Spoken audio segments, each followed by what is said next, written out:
और मेरे प्यारे भाई बहन लोग, क्या हालचाल, कैसे हो आप सब एकदम बढ़िया। तो यार क्लास 8 से फाइनली तुम क्लास 9 में आ गए हो और अब तुम सीनियर कहलाने के लायक हो गए हो यार। और मुझे पता है आप लोगों ने अपने नए बुक का बहुत ही बेसब्री से इंतजार भी किया है। तो आज मैं आपके लिए लेके आ गया हूँ आपकी नई हिंदी की बुक जिसका नाम है गंगा। उसका सबसे पहला चैप्टर, दो बैलों की कथा। हालांकि मैंने आपके नए बुक का काव्य खंड का जो सबसे पहला चैप्टर है, जो कि आपका चैप्टर नंबर 8 है, रैदास के पद, वो मैंने आपको ऑलरेडी पढ़ा रखा है। तो अगर आप लोगों ने वो वीडियो नहीं देखी है ना, तो वो वीडियो भी देख लेना। बाकी इस चैप्टर का क्वेश्चन आंसर, एमसीक्यू सब आपको एप्लीकेशन पे मिल जाएंगे, नोट्स भी मिल जाएंगे, ठीक है। तो चलो आज की कहानी शुरू करते हैं, जो कि है दो बैलों की कथा, जिसे प्रेमचंद जी ने लिखा है। इस कहानी के माध्यम से प्रेमचंद जो है ना, वो हमें बहुत कुछ सिखाना चाहते हैं। हालांकि ये कहानी दो बैलों की है, लेकिन उससे हमें सीखना है। प्रेमचंद कहानी की शुरुआत गधे के उदाहरण से करते हैं। वो बताते हैं कि अगर हमें किसी को बेवकूफ कहना हो, मूर्ख कहना हो, तो हम उसको गधे की परिभाषा दे देते हैं कि ये तो एक नंबर का गधा इंसान है। सबसे पहला शब्द जो हमारे दिमाग में आता है ना, वो आता है गधा। लेकिन क्या सचमुच में गधा बेवकूफ होता है, या बस लोग उसके सीधेपन का मजाक उड़ाते हैं? सारे जानवरों को गुस्सा आता है, लेकिन क्या तुमने कभी गधे को गुस्सा करते हुए देखा है? यहाँ तक कि जो गाय है, जिसे हम लोग बहुत ही सीधा जानवर समझते हैं, बहुत ही शुद्ध जानवर समझते हैं, वो भी मार देती है कभी कभी। कुत्ता जो कि पालतू जानवर है, वो भी भौंक देता है कभी कभी। लेकिन गधे को तुमने कभी भी गुस्सा करते हुए ना देखा होगा, ना सुना होगा। वो तो बस बेचारा शांत रहता है, उसके कभी भी भाव ही नहीं बदलते हैं, ना सुख में, ना दुख में, ना हंसी में, ना गम में। हमेशा तुमको एक जैसा ही दिखेगा। जो रूखा सूखा दोगे वो खा लेगा बेचारा। ऋषि मुनियों के सारे गुण इसके अंदर है। एकदम शांत रहता है, गुस्सा नहीं करता है, सुख दुख में सब में एक ही समान रहता है। जो दे दो वो चुपचाप खा लेता है, कभी शिकायत नहीं करता। लेकिन फिर भी लोग उसको बेवकूफ कहते हैं। वहीं दूसरी ओर इसका एक बड़ा भाई भी है, बैल। लोग बैल शब्द का भी प्रयोग करते हैं जब किसी को मूर्ख या बेवकूफ कहना हो तो। लेकिन बैल कभी कभी सींग मार देता है, वो विरोध करता है, इसीलिए वो गधे का बड़ा भाई है। अगर कोई सीधा साधा हो तो हम लोग गधा कह देते हैं, ए तू तो गधा है, गधी है तू, एक नंबर की गधी। लेकिन अगर वो जवाब देने लगे तो फिर हम लोग बोलते हैं बैल बुद्धि का है भाई, ये इससे पंगा मत लेना। गधा ना बिल्कुल हमारे विदेश में रहने वाले भारतीय भाइयों जैसा है, जो अमेरिका में रहते हैं लोग, उनके जैसा है। वो जी तोड़कर काम करते हैं, ना शराब पीते हैं, ना किसी से लड़ाई झगड़ा करते हैं, चार बातें सुनकर भी सह लेते हैं। लेकिन परिणाम क्या होता है? अमेरिका के लोग उन्हें बेवकूफ कहते हैं, जाहिल कहते हैं, गवार कहते हैं। क्योंकि हम लोग सीधे साधे हैं ना भाई, इसीलिए हमको हमेशा गवार ही समझा जाता है। लेकिन वही हम लोग ईंट का जवाब पत्थर से देते, उन अमेरिकन को भी कुछ सुना देते, तो भाई हम लोग सभ्य इंसान कहलाते। बात एकदम सीधी है कि इस दुनिया में सीधेपन का कोई उपयुक्त नहीं है। इस दुनिया में, इस जमाने में अगर तुम सीधा साधा बनकर रहोगे ना, तो लोग तुमको जो मन आएगा वो आकर कह देंगे, तुम्हारी रैगिंग करेंगे, बुरा भला कहेंगे, जो उनको मन में आएगा वो तुमसे काम करवा लेंगे। लेकिन अगर तुमने पलट कर जवाब दे दिया तो फिर तुमको अपना भाई, अपना दोस्त बना लेंगे। मेरे एक गांव में कहावत है, सुद्धा के मुंह कुत्ता चाटी। तो अगर सुद्धा बनकर रहोगे ना, तो कुत्ता भी आके मुंह चाट जाएगा। तो इस पॉइंट पे हमें इस कहानी से एक चीज तो सीखने को मिलती है कि हमें सुद्धा बन के नहीं रहना है, हमें साधारण बन के नहीं रहना है। जवाब देना सीखना होगा, विरोध करना सीखना होगा, और इसको तुम अपने जीवन में, अपने लाइफ में जहां जरूरी है वहां इस्तेमाल करना। अगर टीचर्स अच्छे नहीं पढ़ा रहे हैं तो ऐसे चुपचाप बैठो मत, सब लोग मिलो ग्रुप में और फिर जाकर विरोध करो इसका। प्रिंसिपल सर को जाके बोलो, डायरेक्टर सर को जाके बोलो कि टीचर को चेंज करो, इससे हमें समझ में नहीं आता है। ये एक छोटा सा एग्जांपल मैंने तुमको दिया है कि शुद्धा बन के मत रहो। इस कहानी में एक व्यक्ति होता है जिसका नाम होता है झूड़ी काछी। उसके दो बैल होते हैं, एक हीरा और एक मोती। हीरा बड़ा समझदार होता है, मोती बदमाश होता है। दोनों ही बैल पिछाई जाति के थे, देखने में सुंदर, काम में चौकस, डील में ऊंचे। बहुत दिन साथ साथ रहते रहते दोनों में भाईचारा हो गया था। दोनों मुख भाषा में विचार विलम्ब करते थे, मतलब अपनी लैंग्वेज में एक दूसरे से बात करते थे कि मोती भाई का हाल चाल, कैसन बारा हो? तो उधर से हीरा कहता था, अरे बढ़िया है भाई बा, तुम बताओ। वो दोनों ही एक दूसरे की मन की बात समझ जाते थे, साथ में खाते थे, साथ में बैठते थे, साथ में ही काम करते थे। एक ने अगर नाद से मुंह हटा लिया तो दूसरा भी हटा लेता था। नाद मतलब नादी, जिसमें गाय लोग का खाना रहता है, चारा रहता है, वो गांव की ठेठी शब्द में इसको नादी बोलते हैं। दोनों एक दूसरे को चाट कर और सूंघ कर अपना प्रेम प्रकट करते थे। कभी कभी तो दोनों सिंह भी मिला लिया करते थे। लड़ते नहीं थे, प्यार करने का उनका एक अलग तरीका था। क्योंकि भाई बिना मारपीट के ना दोस्ती एकदम गहरी दोस्ती नहीं कहलाती है। वो फिर ऐसा लगता है कि यार दोस्ती ना एकदम हल्की सी दोस्ती है, मजा नहीं आ रहा है। तुम भी तो अपने दोस्तों को मारते हो यार, आते से एकदम झापड़ मारते, बोलते हाँ बेटा क्या हाल चाल, बोलते हो कि नहीं? झूठ मत बोलना है ना यार। उंगली करना तो दोस्तों की फितरत है ही। दिन भर के थकान के बाद दोपहर या संध्या में जैसे ही इनको खोला जाता तो ये लोग एक दूसरे को चाट कर अपना थकान मिटा लिया करते थे। और जैसा कि मैंने तुमको बताया कि नाद पे जाने के बाद खली भूसा ये लोग साथ में ही खाते थे, साथ में ही नाद में मुंह डालते, एक साथ ही बैठते। अगर एक मुंह हटा लेता तो दूसरा भी हटा लेता। झूरी ने एक बार इन बैलों को ससुराल भेज दिया। अब बैलों को क्या मालूम कि वो कहाँ जा रहे हैं। उन्होंने समझा कि मालिक ने हमें बेच दिया। उनको ये बात बिल्कुल अच्छी नहीं लगी। अगर ईश्वर ने उनको वाणी दी होती, बोलने की शक्ति दी होती, तो वो झूरी से जरूर पूछते कि हम गरीबों को क्यों निकाल रहे हो, हमने तो तुम्हारी सेवा करने में कोई कसर नहीं छोड़ी। अगर इतनी मेहनत से काम ना चल रहा था तो हमसे और काम ले लेते, हमें तो तुम्हारी चाकरी में मर जाना कबूल था। चाकरी मतलब नौकरी, गुलामी। हमने कभी दाने चारे की शिकायत भी नहीं की, तुमने जो रूखा सूखा खिलाया हमने खा लिया, फिर भी तुमने हमें इस जालिम के हाथों बेच दिया। दरअसल झूरी ने बेचा नहीं था, उसने अपने साले गया को दे दिया था। साले का नाम था गया। तो जब गया इनको ले जाने लगा ना, तो ये लोग विरोध करने लगे, आगे ही नहीं बढ़ रहे थे। वो अगर पीछे से हाँकता तो दोनों दाएं बाएं भागते, अगर वो आगे से रस्सी पकड़ के खींचता तो वो लोग पीछे से जोर लगाते, मारता तो दोनों सिंग नीचे करके हाँकते। कौन जाने, लेकिन गया को घर तक बैल ले जाने में दांतों से पसीना आ गया। शाम में जब दोनों बैल नए स्थान पे पहुंचे तो दिन भर के भूखे थे, लेकिन उन्होंने नाद में मुंह तक नहीं डाला, कुछ भी नहीं खाया। उनका दिल एकदम भारी सा हो रखा था। जिसे उन्होंने अपना घर समझ रखा था वो आज छूट गया था। ये नया घर, ये नया गांव, ये नए आदमी उनको एकदम बेगाने से लगते थे। दोनों ने मुख भाषा में सलाह की, एक दूसरे को कनखी मारी और लेट गए। जैसे ही गांव में अंधेरा हुआ, सब लोग सो गए तो दोनों ने जोर मारकर पगहे को तोड़ डाला और घर की तरफ भाग चले। हालांकि जो पगहा था वो काफी मजबूत था, किसी को ऐसा अंदाजा नहीं था कि वो लोग ऐसा तोड़ देंगे इसको। लेकिन उस समय उन दोनों के अंदर दुनिया भर की शक्ति आ गई थी, एक ही झटके में रस्सियां तोड़ डाली। सुबह प्रातः काल जब झूड़ी सोकर उठा तो उसने देखा कि दोनों बैल जो हैं चरनी पर खड़े हैं। दोनों की गर्दनों में आधा आधा ग्राव लटका है, घुटने तक के पांव कीचड़ में भरे पड़े हैं और दोनों की आंखों में विद्रोह स्नेह झलक रहा है। मतलब वो लोग झूड़ी का विरोध कर रहे हैं, गुस्से में है थोड़ा बहुत, लेकिन प्यार भी बहुत कर रहे हैं, स्नेह बहुत है। मतलब वो लोग झूड़ी से इस बात पे गुस्सा है कि उन्होंने उसको क्यों बेच दिया, लेकिन उनके अंदर स्नेह भी है। झूड़ी बैलों को देखकर स्नेह से गदगद हो गया, दौड़ कर गया और अपने गले से लगा लिया। प्रेम लिंगन और चुंबन का वो दृश्य बहुत ही मनोहर था। गांव घर के लड़के जमा हो गए, ताली बजाकर उनका स्वागत करने लगे। गांव के इतिहास में ये सबसे अद्भुत और महत्वपूर्ण घटना थी। कोई अपने घर से रोटियां लाकर उनको खिला रहा था, तो कोई गुड़, कोई चोकर, तो कोई भुस्सी। बच्चों ने तो ये कह दिया कि ये बैल नहीं है, इनका तो पुनर्जन्म हुआ है, इनकी बहादुरी को तो मेडल मिलना चाहिए। ऐसे बैल किसी के पास न होंगे, इतने दूर से ये लोग अकेले चले आए। ये बैल नहीं है, ये तो उस जन्म के आदमी हैं। लेकिन झूड़ी की स्त्री ने बैलों को जब द्वार पर देखा तो वो एकदम जल उठी। वो बोली, कैसे नमक हराम बैल हैं, एक दिन वहाँ काम नहीं किया और भाग आए। झूड़ी को अपने बैलों के ऊपर यह आरोप सहन न हुआ। उसने कहा, नमक हराम क्यों है, चारा दाना न दिया होगा तो क्या करते, भाग आए। हाँ, बस तुम ही तो बैलों को खिलाना जानते हो और तो बस पानी पिलाकर रखते हैं। अच्छा जी, अगर चारा मिलता तो क्यों भागते? भागे इसीलिए क्योंकि वो लोग तुम जैसे बुद्धुओं की तरह बैलों को खिलाकर सहलाते नहीं हैं, खिलाते हैं तो रगड़ कर जोतते भी हैं। और ये दोनों ठहरे कामचोर तो भाग निकले। अब देखो कहाँ से खली और चोकर मिलता है, सूखे भूसे के सिवा कुछ न दूंगी, खाए चाहे मरे। और वही हुआ भाई। मजूर को कहा गया कि बैलों को बस सूखा भूसा ही दिया जाए। मजूर मतलब वो जो गाय वाई की सेवा करता है। बैलों ने नाद में मुंह डाला तो फीका फीका लगा, ना कोई चिकनाहट ना कोई रस, खाए तो खाए क्या। आशा भरी आंखों से द्वार की तरफ ताकने लगे। झूड़ी ने मजूर से कहा, थोड़ी सी खली क्यों नहीं दे देता बे? मालकिन मुझे मार ही डालेगी। जा चुरा के डाला। ना दादा ना, पीछे से तुम भी उनकी तरफ ही लोगे। दूसरे दिन झूड़ी का साला फिर से आया और बैलों को ले चला। इस बार उसने बैलों को गाड़ी में बांध दिया था। जो बैलगाड़ी होती है ना, उसमें इन बैलों को आगे बांध दिया था और पीछे से हाँकते हुए ले जा रहा था। 2-4 बार मोती ने तो गाड़ी को सड़क की खाई में गिराना चाहा, लेकिन हीरा ने संभाल लिया, क्योंकि हीरा बड़ा समझदार था, सहनशील था और मोती को तो बात बात पे गुस्सा आ जाता था। शाम को घर पहुंचते ही दोनों को मोटी रस्सी से बांध दिया गया और कल की शरारत के लिए मजा चखाया गया। उनको वही सूखा भूसा डाल दिया गया और अपने दोनों बैलों को खली चूनी वगैरह सब दिया गया। दोनों बैलों का ऐसा अपमान कभी नहीं हुआ था। झूड़ी उन्हें फूल की छड़ी से छूता तक नहीं था। उसकी टिटकार पे ही दोनों उड़ने लगते थे, लेकिन यहाँ पर उनको मारा जाता था, पीटा जाता था और उस पर भी मिलता क्या था, सूखा भूसा। उन्होंने नाद की तरफ आंख उठाकर भी नहीं देखा। दूसरे दिन गया ने बैलों को हल में जोता, पर इन दोनों ने जैसे पांव न उठाने की कसम ही खा ली थी। वो मारते मारते थक गया, पर इन दोनों ने पैर न उठाया। एक बार जब गया ने हीरा के नाक पर खूब डंडे जमाए तो मोती को गुस्सा आ गया। वो हल लेकर भाग चला। हल, रस्सी, जुआ, जोत सब टूट टाट कर बराबर हो गया। गले में अगर बड़ी बड़ी रस्सियां न होती तो वो दोनों पकड़ में न आते। हीरा ने मुख भाषा में मोती से कहा, भागना व्यर्थ है। तो मोती ने उत्तर दिया, तुम्हारी तो इसने जान ही ले ली थी, अब की बार बहुत मार पड़ेगी भाई। परने दो, बैल का जन्म लिया है तो मार से कहाँ तक बचेंगे। गया 2 आदमियों के साथ दौड़ा आ रहा है, दोनों के हाथ में लाठियां हैं। कहो तो दिखा दूं कुछ मजा, मैं भी लाठी लेकर आ रहा है। ना भाई ना, खड़ा हो जाओ चुपचाप। मुझे मारेगा तो मैं 1-2 को गिरा दूंगा। नहीं, हमारी जाति का ये धर्म नहीं है। मोती बेचारा दिल में ऐठ कर रह गया। गया आ पहुंचा और दोनों को पकड़ के वापस घर की ओर ले चला।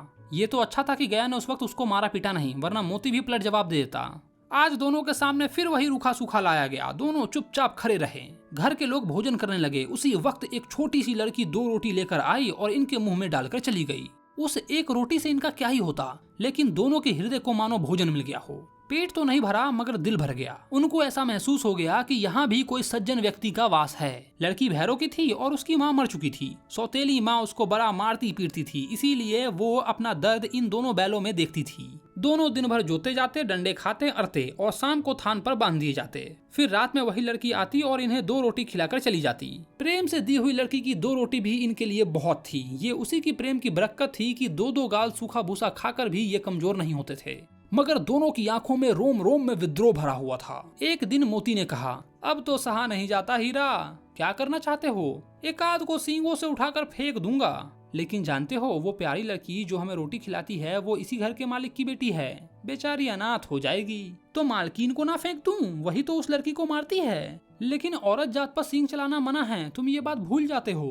तुम तो किसी तरह निकलने ही नहीं देते हो। बताओ, रस्सियां तोड़कर भाग चले? हाँ, ये मैं स्वीकार करता हूँ, लेकिन इतनी मोटी रस्सी तोड़ोगे कैसे? इसका एक उपाय है मेरे पास। पहले रस्सी को थोड़ा थोड़ा चबा लो और फिर एक ही झटके में रस्सी टूट जाती है। रात को जब लड़की रोटी खिलाकर चली गई तो दोनों रस्सी चबाने लगे, पर मोटी रस्सी मुंह में नहीं आ रही थी। बेचारे बार बार जोर लगाकर रह जाते थे। उसी वक्त घर का दरवाजा खुला और वो लड़की निकली। दोनों सिर झुकाकर उसका हाथ चाटने लगे। दोनों की पूंछें खड़ी हो गई। उस लड़की ने उनके माथे को सहलाया और बोली, खोल देती हूँ, चुपके से भाग जाओ, नहीं तो ये लोग मार डालेंगे। आज घर में सलाह हो रही थी कि इनके नाकों में नाथ डाल दिया जाए। उसने रस्सियां खोल दी, पर दोनों चुपचाप खड़े रहे। मोती ने कहा, अब चलते क्यों नहीं हो? चले तो जाएं, पर इस अनाथ लड़की पर आपदा आ जाएगी। सब लोग इस पर ही संदेह करेंगे। लेकिन लड़की ने बुद्धि लगा दिया और चिल्लाई, दोनों फूफा वाले बैल भागे जा रहे हैं। ओ दादा, दोनों बैल भागे जा रहे हैं। जल्दी दौड़ो, जल्दी दौड़ो। गया हड़बड़ाकर भीतर से बाहर निकला और दोनों बैलों को पकड़ने के लिए दौड़ पड़ा। वो दोनों भी भागे। गया उनके पीछे पीछे भागा। वो दोनों और तेज भागे। गया पकड़ न पाया, इसीलिए गया शोर मचाने लगा और फिर गांव के कुछ आदमियों को लेने के लिए लौट आया। वो कुछ इस तरीके से चिल्ला रहा होगा, हो गांव वाला, हो पकड़ा, हो हमारे बैल भागल जा रखा, पकड़ा। मतलब इसी तरीके से वो चिल्ला रहा होगा। जब तक गया गांव के आदमियों को लेने के लिए लौटा, तब तक दोनों भाइयों को मौका मिल गया और वो सीधे भागते हुए चले गए। वो भागने में इतने मगन थे कि उनको रास्ते का ज्ञान ही नहीं था। उनको पता ही नहीं चला कि किधर भाग रहे हैं वो लोग। अपरिचित रास्ते मिलते गए, नए नए गांव मिलते गए और तब वो दोनों जाकर एक खेत के किनारे खड़े होकर सोचने लगे कि अब क्या करना चाहिए, क्योंकि उनको पता ही नहीं था कि वो लोग कहां पर आ पहुंचे हैं। हीरा ने कहा, मालूम होता है रास्ता भूल गए। तुम भी बेतहासा भागते चले आए, ये नहीं कि वहीं उसे मार गिराना था। उसे मार गिराते तो दुनिया क्या कहती? वो अपना धर्म छोड़ दे, लेकिन हम अपना धर्म क्यों छोड़े? दोनों भूख से व्याकुल थे। खेत में मटर खरी थी तो चरने लगे। रह रहकर आहट भी ले रहे थे कि कोई आ तो नहीं रहा है। जब पेट भर गया तो दोनों ने आजादी का अनुभव किया और मौज मस्ती से उछल कूद करने लगे। पहले तो दोनों ने ढकार लिया और फिर एक दूसरे को सींग से ढकेलने लगे। मोती ने तो हीरा को खाई में ढकेल कर गिरा दिया। फिर अचानक ही वहाँ एक सांड आ गया। वो सांड पूरा हाथी था। उससे भिड़ना मतलब अपनी जान जोखिम में डालना। लेकिन ना भिड़ने से भी काम नहीं चलने वाला था। ना भिड़ते फिर भी मारे जाते।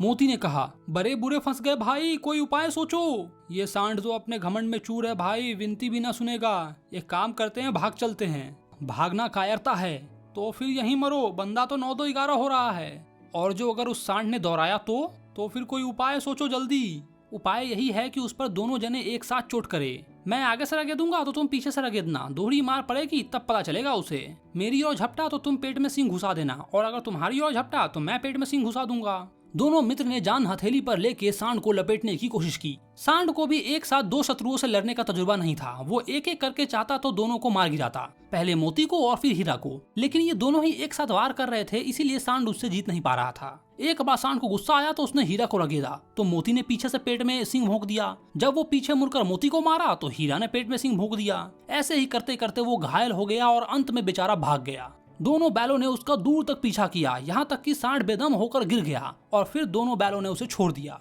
तो देखा तुमने, दोनों ने साथ मिलकर वार किया तो वो लोग जीत गए। अगर वो अकेले अकेले जाते तो नहीं जीत पाते। तो इस पॉइंट से हमें ये सीखना है कि एकता में ताकत होती है। तो जब भी तुम्हें किसी से लड़ना हो तो एक साथ एकजुट होकर लड़ना। किसी भी काम को अगर तुम अकेले करने की कोशिश करोगे तो तुम उसको नहीं कर पाओगे।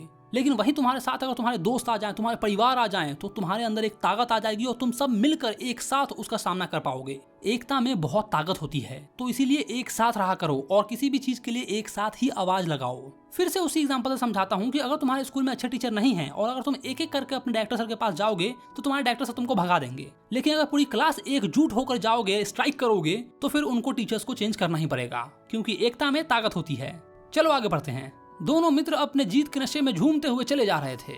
मोती ने कहा, मेरा जी तो चाहता था कि बच्चे को मार ही डालूं। वो उस सांड को बच्चा बोल रहा है भाई। तो हीरा ने समझाया, गिरे हुए बैरी पर सींग नहीं चलाना चाहिए। ये सब ढोंग है, बैरी को तो ऐसा मारना चाहिए कि फिर ना उठे। अब घर कैसे पहुंचेंगे वो सोचो, पहले कुछ खा ले तो सोचेंगे। सामने मटर का खेत था, मोती उसमें घुस गया। हीरा मना करता रहा लेकिन उसने उसकी एक ना सुनी।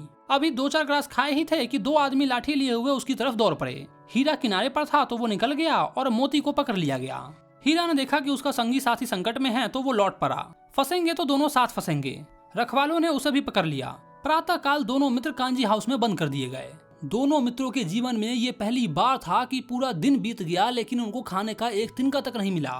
उन दोनों को समझ में नहीं आ रहा था कि ये कैसा स्वामी है कि खाने को एक तिनका तक नहीं दिया। अरे इससे अच्छा तो वो गया था, कम से कम सूखा भूसा तो देता था। यहाँ कई भैंसिया थी, कई बकरियां, कई घोड़े और कई गधे थे, लेकिन किसी के सामने चारा ना था। सब जमीन पर मुर्दों की तरह पड़े थे।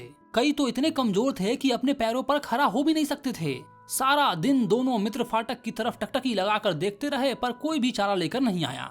बेचारे दोनों ने दीवार की नमकीन मिट्टी चाट चूट कर अपने पेट भरने की कोशिश की।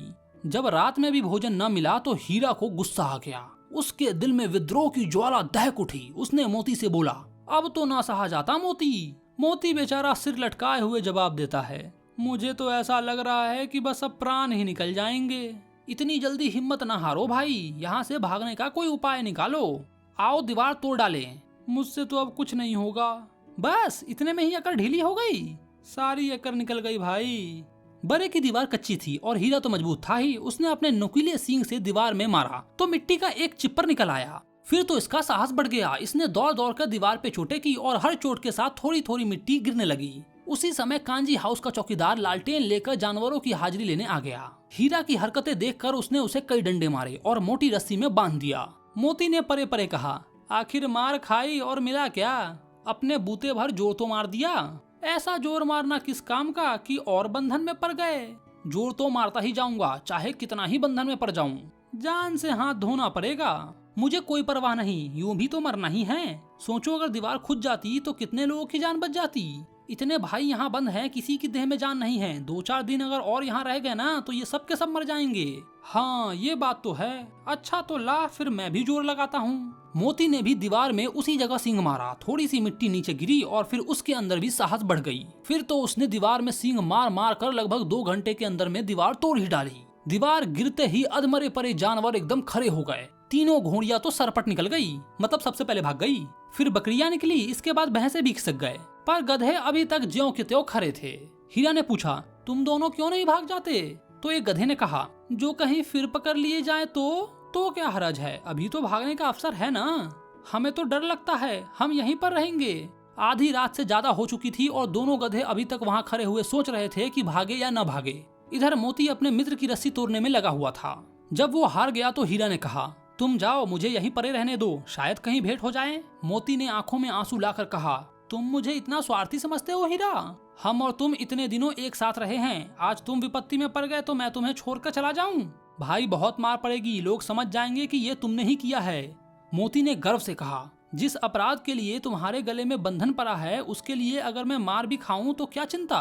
इतना तो हो ही गया है, 9-10 प्राणियों की जान बच गई है, वो सब तो आशीर्वाद देंगे। ये कहने के बाद मोती ने दोनों गधों को सींग से मारकर बैरे से बाहर निकाल दिया और अपने बंधु के पास आकर सो गया। भोर होते ही मुंशी, चौकीदार और कई कर्मचारियों के बीच में ऐसी खलबली मची कि क्या ही बताऊं। बस इतना कहना काफी है कि मोती की खूब जमकर सुताई हुई और उसको भी मोटी रस्सी में बांध दिया गया। 1 हफ्ते तक दोनों मित्र वहीं पर बंधे पड़े रहे। किसी ने चारे का एक तिनका भी उनके सामने नहीं डाला। हाँ, एक आध बार पानी दिखा दिया जाता था, यही उनके जीने का आधार था। दोनों बहुत ही कमजोर हो गए थे, यहाँ तक कि उठ भी नहीं पा रहे थे, हड्डियां निकल आई थी। एक दिन बारे के सामने डुग्गी बजने लगी और दोपहर होते होते 50-60 आदमी वहाँ जमा हो गए। तब दोनों मित्रों को निकाला गया और उनकी बोली लगाई गई। फिर उनकी देखभाल होने लगी। लोग आ आकर उसकी सूरत देखते और फिर मन फीका करके चले जाते। ऐसे मृतक बैलों को कौन ही खरीदता। फिर एक दड़ियल आदमी आया जिसकी आंखें लाल थी। वो एकदम कठोर दिख रहा था। दोनों मित्रों के कुल्हों में अंगुली गोंद कर मुंशी जी से बातें करने लगा। दरअसल वो एक कसाई था। उसका चेहरा देखकर दोनों मित्रों का दिल कांप उठा। वो कौन है और उन्हें क्यों टटोल रहा है इसका अंदाजा उनको हो गया था। दोनों ने एक दूसरे को भित्र नेत्रों से देखा और सिर झुका लिया। हीरा ने कहा, गया के घर से नाहक ही भागे, अब जान न बचेगी। फिर मोती बोला, कहते हैं भगवान सबके ऊपर दया करता है, तो उन्हें हमारे ऊपर दया क्यों नहीं आती? भगवान के लिए हमारा मरना जीना दोनों बराबर है। चलो अच्छा ही है, कुछ दिन उनके पास तो रहेंगे। एक बार भगवान ने उस लड़की के रूप में हमें बचाया था, क्या अब ना बचाएंगे? ये आदमी छुरी चलाएगा, देख लेना। मतलब ये लोग बात कर रहे हैं कि ये हमको काट देगा छुरी से। तो क्या चिंता है, मांस, खाल, सींग, हड्डी सब किसी ना किसी काम आ जाएंगे। नीलाम हो जाने के बाद दोनों मित्र उस डढ़ियल इंसान के साथ चल पड़े। दोनों की बोटी बोटी कांप रही थी, बेचारे पांव तक ना उठा सकते थे, लेकिन भय के कारण दौड़ रहे थे, क्योंकि थोड़ी सी भी चाल धीमी होती थी तो वो कसाई उनको डंडे से मारता था। पहले जैसी ताकत बची नहीं थी, इसलिए सह नहीं पा रहे थे। चलते चलते अचानक ही दोनों को ऐसा लगा कि वो लोग परिचित राह पर चल रहे हैं। हाँ, इसी रास्ते से गया उनको ले गया था। वही खेत, वही बाग, वही गांव मिलने लगे। उनकी चाल तेज होने लगी, सारी थकान, सारी दुर्बलता गायब हो गई। आह, ये लो, अपना ही राह आ गया। इसी कुएं के पास हम हल चलाने आया करते थे। हाँ, ये यही कुआं है। मोती बोला, हमारा घर नजदीक आ गया। भगवान का लाख लाख शुक्र है। मैं तो अब घर भागता हूँ। ये जाने देगा? इसे तो मैं मार गिराऊंगा। नहीं नहीं, दौड़कर थान पर चलो, वहाँ से हम आगे ना जाएंगे। मतलब वो लोग डिसाइड करते हैं कि हम लोग दौड़कर थान तक पहुंच जाएंगे और उसके बाद हम लोग आगे नहीं जाएंगे। कसाई चाहे हमें कितना भी जोर करे, हम आगे नहीं जाएंगे। ये अपने पुराने थान की बात कर रहे हैं, बथान की बात कर रहे हैं, जहाँ झूरी इनको खाना खिलाता था। गांव की ठेठी भाषा में थान को बथान बोलते हैं। दोनों एकदम खुश होकर एकदम बछड़े की भांति कुल्ले मारते हुए घर की ओर दौड़ पड़े। वहाँ हमारा थान है। दोनों दौड़कर अपने थान पर आ गए और खड़े हो गए। दड़ियल भी पीछे पीछे दौड़कर चला आया। झूरी अपने घर के दरवाजे पर बैठकर धूप खा रहा था। बैलों को देखते ही दौड़ पड़ा और उन्हें एक एक करके बारी बारी से गले लगाने लगा। दोनों मित्रों की आंखों से आनंद के आंसू बहने लगे। एक झूरी का हाथ चाटने लगा। फिर दड़ियल आया और जाकर बैलों की रस्सियां पकड़ ली। झूरी ने कहा, ये मेरे बैल हैं। तुम्हारे बैल कैसे? मैं इन्हें मवेशी खाने से नीलाम में लेके आया हूँ। मुझे तो ऐसा लगता है कि तुम इसको चुरा के लेके आए हो। चुपचाप चले जाओ, ये मेरे बैल हैं। मैं बेचूंगा तो बिकेंगे। किसी को मेरे बैल नीलाम करने का कोई अधिकार नहीं है। जाके थाने में रपट कर दूंगा। ये मेरे बैल है, इसका सबूत ये है कि ये मेरे द्वार पे खड़े हैं। दड़ियल झल्लाकर बैलों को जबरदस्ती पकड़कर ले जाने की कोशिश करने लगा। उसी वक्त मोती ने सींग चलाया। दड़ियल पीछे हटा, मोती ने पीछा किया। दड़ियल भागा, मोती उसे पीछे पीछे दौड़कर रगेदता रहा। गांव से बाहर निकल जाने पर वो वहां रुका रहा और दड़ियल का रास्ता देखता रहा। दड़ियल दूर खड़ा धमकियां दे रहा था, गालियां दे रहा था, पत्थरे फेंक रहा था और मोती एक वीर योद्धा की भांति उसका रास्ता रोके खड़ा था। गांव के लोग ये तमाशा देख रहे थे और हंस रहे थे। जब दड़ियल हार कर चला गया तो मोती अकड़ता हुआ लौटा। फिर हीरा ने कहा, मैं डर रहा था कि कहीं तुम गुस्से में आकर उसको मार ही ना बैठो। अगर वो मुझको पकड़ता तो मैं उसे बेमारे ना छोड़ता। अब ना आएगा तो दूर से ही खबर लूंगा, देखूं कैसे ले जाता है। अगर जो गोली मरवा दे, मर जाऊंगा पर उसके काम तो ना आऊंगा। हमारी जान को कोई जान ही ना समझता, इसीलिए कि हम इतने सीधे हैं। फिर थोड़ी ही देर में नादों में खली, भूसा, चोकर और दाना वाला रख दिया गया। दोनों मित्र खाने लगे। झूरी खड़ा होकर दोनों को सहला रहा था और 20 लोग तमाशा देख रहे थे। सारे गांव में उछाह सा मालूम होता था। उसी समय मालकिन ने आकर दोनों को माथे से चूम लिया। वही झूरी की औरत आकर उसके माथों को चूम ली और यहीं पर आपका ये कहानी जो है ना वो खत्म हो जाता है। तो इस कहानी से हमें काफी कुछ सीखने को मिला है। पहला ये कि हमें विरोध करना चाहिए। सीधा साधा बनकर रहोगे इस दुनिया में तो कोई भी तुम्हारा फायदा उठा लेगा। दूसरा ये कि हमें हमेशा मिलकर मुकाबला करना चाहिए, एकता में ताकत होती है। और जानवरों पे भी हमें ध्यान देना चाहिए, अगर तुम उसको प्यार से रखोगे तो वो भी प्यार से रहेंगे। और आखिर तक हमें ये भी समझ में आता है कि कोशिश करने वालों की कभी हार नहीं होती। तो चाहे तुम कितनी ही बार मुसीबत में क्यों ना फंस जाओ, लेकिन हमेशा कोशिश करते रहना, एक न एक दिन सफलता जरूर मिलेगी। इस चैप्टर के सारे क्वेश्चन आंसर, नोट्स, एमसीक्यू सब मिल जाएंगे हमारे एप्लीकेशन पे, तो एप्लीकेशन जरूर डाउनलोड कर लेना। बाकी अगर वीडियो अच्छा लगा तो वीडियो को लाइक करो। अगर कुछ चीजें समझ में नहीं आई है तो नीचे कमेंट में मुझसे पूछ सकते हो। और अगर तुमने अपने भाई के चैनल को सब्सक्राइब नहीं किया तो क्या कर रहे हो भाई लोग, चैनल को सब्सक्राइब मारो यार, फ्री का है। चलो तो मैं मिलता हूं तुमको नेक्स्ट वीडियो में। Bye bye, love you, take care.